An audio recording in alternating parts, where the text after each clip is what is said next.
At my sister's wedding, I handed her the deed to a fully paid $420,000 condo. She slid the paper out of the folio, read the address, and then she laughed. She tilted her head back and laughed into the microphone in front of 180 guests. "Eve, this is not the location I wanted," she said, her voice dripping with mock sweetness. "I'm not living in that cheap part of town. It's completely off-brand." People actually laughed with her. It's been months. This morning I went for a hike. I stood on top of a small mountain, breathing in air that tasted like pine and cold, clean quiet. I'm not a fixer. I'm not a scapegoat. I'm not even a daughter in the way I used to be. Drop a comment and let me know where you're listening from and what time it is for you right now. I'd love to know who's part of our community.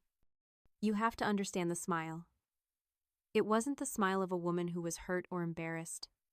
It was the smile I use in billion-dollar merger negotiations right before I flay an entire team of opposing counsel. It's the smile that says, "I see you. I've assessed the situation, and I am about to liquidate all your assets." It's my M&A smile. My name is Eve. I'm 37. I'm an M&A attorney, which means I live in a sterile high-rise office on the 50th floor. My life is 100-hour work weeks, 3 a.m. coffee that's always cold by the time I get to it, and contracts that have to be perfect down to the last comma. I am the fixer, the emergency contact, the one who signs the checks, the one who lives by logic and executed documents. My sister Madison is 29. She is an aspiring wellness influencer. Her life is a carefully curated aesthetic. Her job is to live her truth, which apparently involves a lot of artistic lattes, yoga retreats, and talking about authenticity while someone else pays her bills. Everything in her world is content.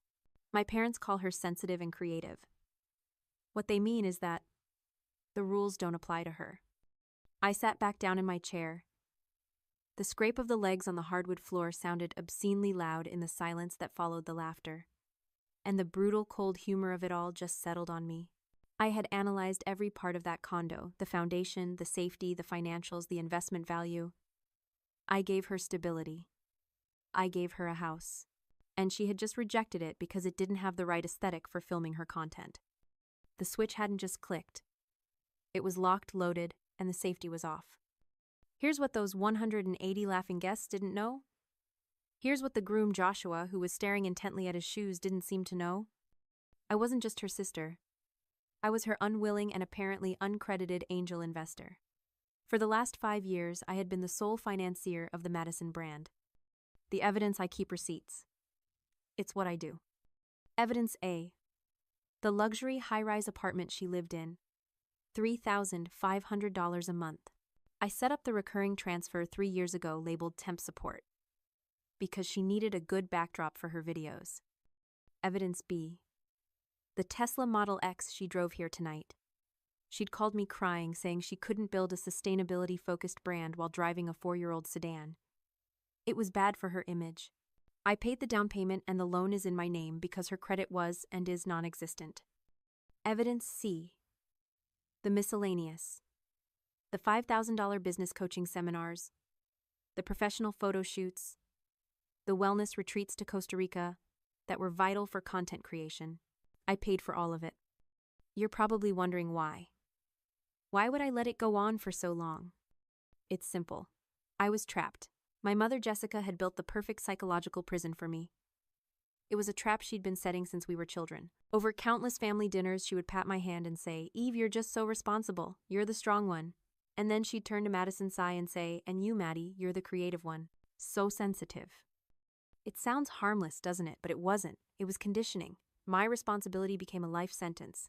Madison's creativity became a permanent hall pass for being a leech. My worth was measured by my ability to provide, by the hours I billed, by the checks I wrote. Madison's worth was measured simply by existing. Paying for her, enabling her, fixing her messes. That was the only way I was ever allowed to be the good daughter. My generosity wasn't love. It was the price of admission into my own family. And she had just taken that price, that $420,000 check, and laughed in my face. The speeches were a blur, the beef was dry. I just sat there sipping water, my M&A smile frozen in place. I waited until the music swelled and people started moving toward the dance floor, and then I stood up to leave. I was trying to be quiet about it. I almost made it.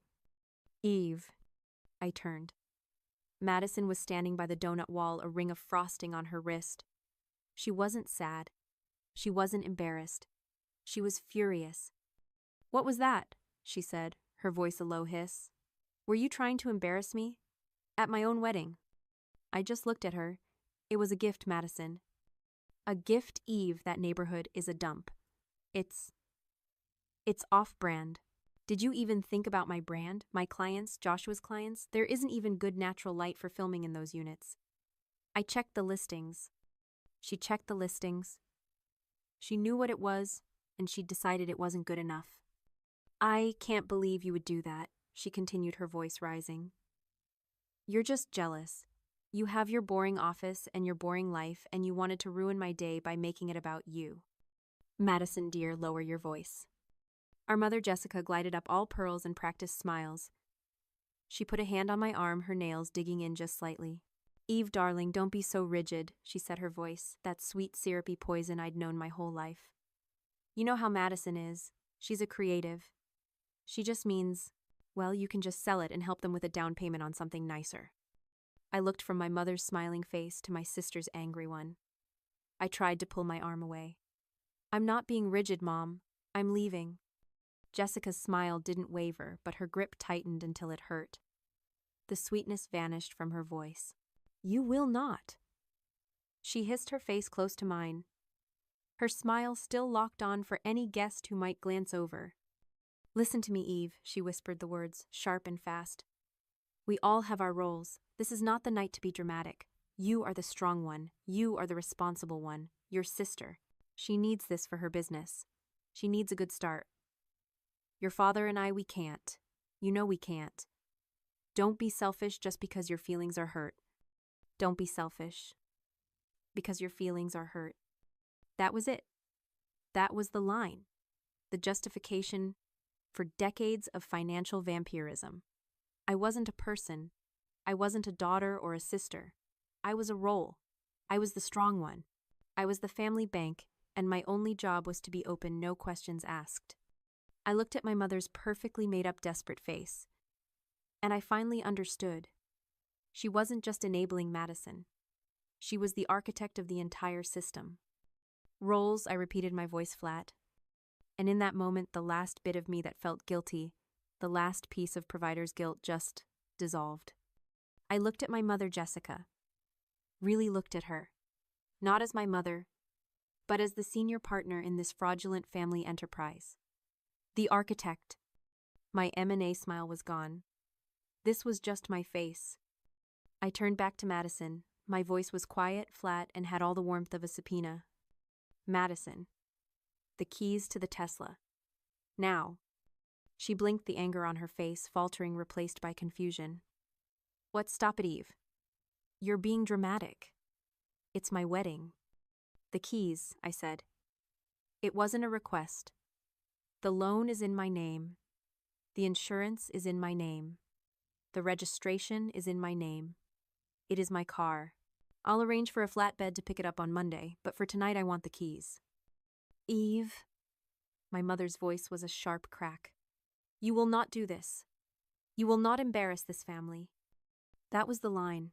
I turned my head just enough to look at her. "I'm not the one embarrassing this family, Mom. You already took care of that. Both of you." I looked past them through the grand glass doors to the valet stand outside. I raised my hand high and signaled the attendant. Madison saw it. She saw I wasn't negotiating. She wasn't an influencer talking to her sponsor. She was a debtor facing her creditor. Her face crumpled. She fumbled with the tiny, impractical beaded purse she was carrying, her hands shaking. She pulled out the key fob and slapped it hard into my open palm. "You're cruel," she whispered, her eyes filling with tears. They might have even been real. I didn't care. "No," I said, closing my fingers around the warm plastic. "I'm just clear. And I have the paperwork." I turned and I walked. I didn't run. I walked straight out of that reception, my footsteps clicking on the polished floor. I could feel 180 pairs of eyes on my back. I walked out into the cool night air holding a Tesla key fob in one hand and the deed to a $420,000 condo in the other. By 7 a.m. the next morning, I was in my home office.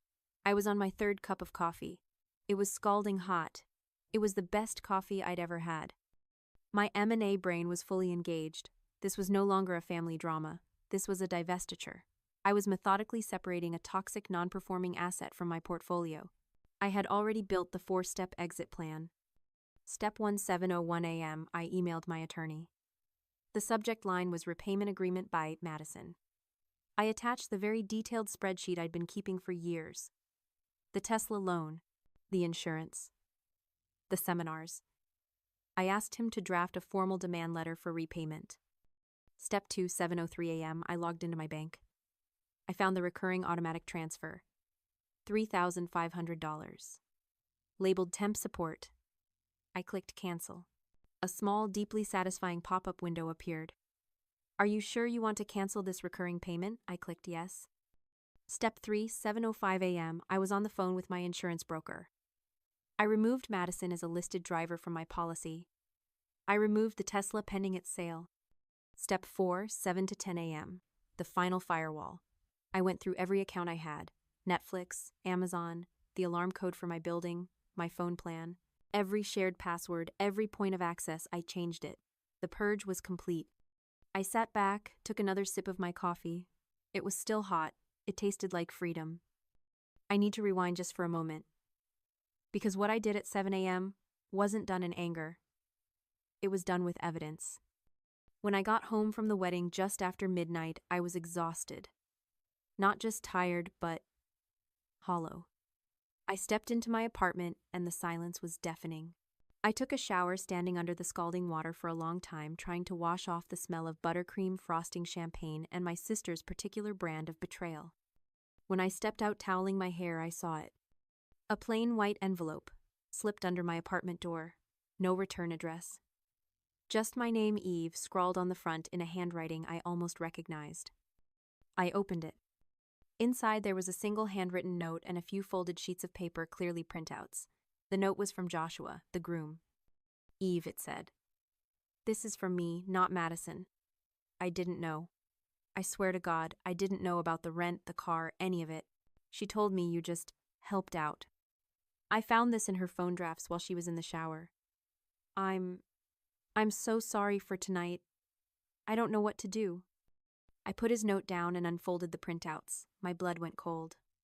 It wasn't a text message. It was a screenshot of a shared notes app from an iPhone. The title of the note was Eve's Budget.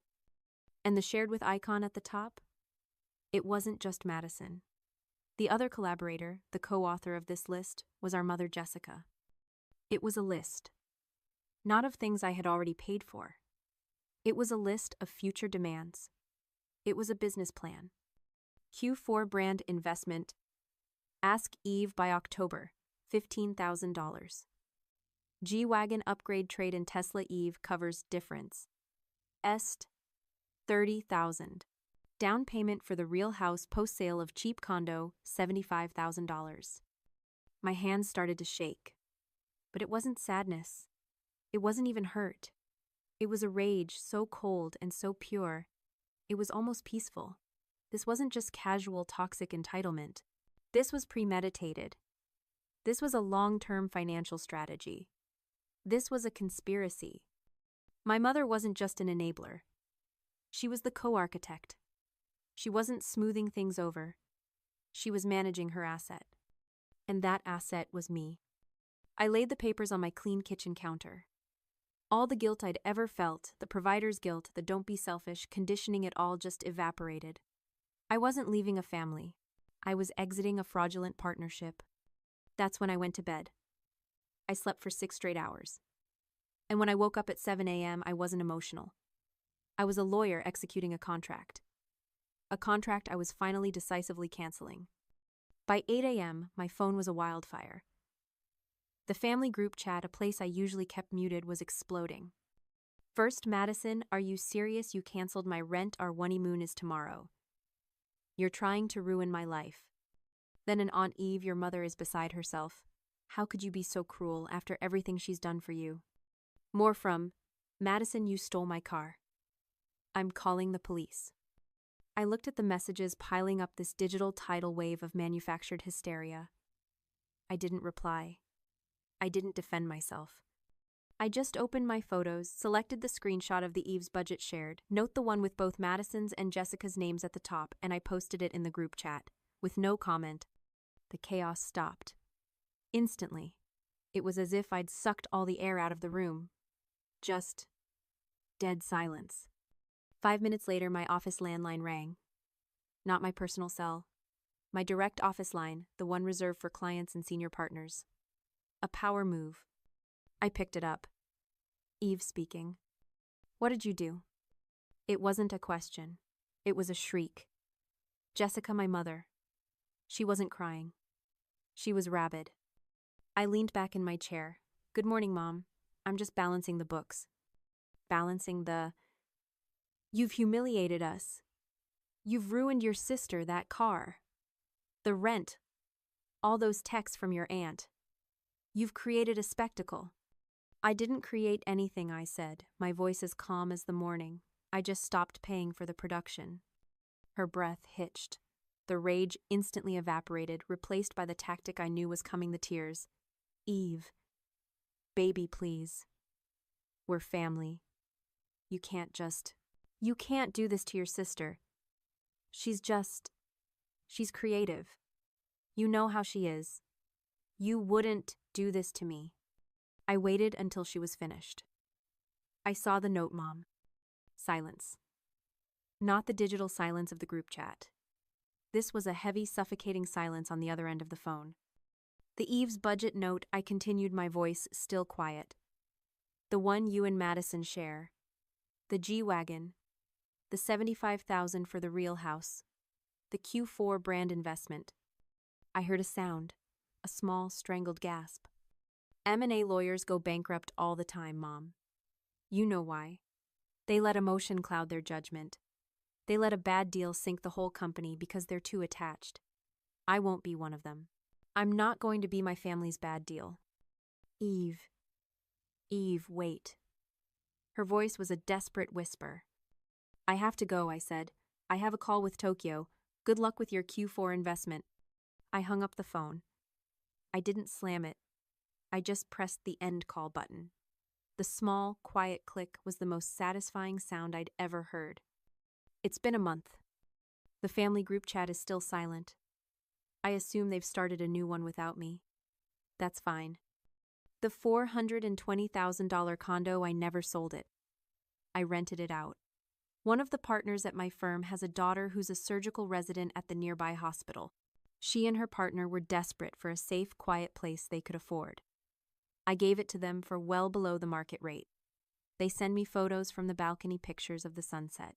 They said the quiet, stable place so close to the hospital has been a lifesaver during their 36-hour calls. Funny. Ah, lief es saber. The Tesla Model X is in my garage. I drive it on Sundays just to keep the battery charged. It still smells faintly of Madison's coconut vanilla perfume. But it's fading. Every day it smells a little less like her and a little more like... nothing. Just a car. I didn't delete the Eve's budget spreadsheet.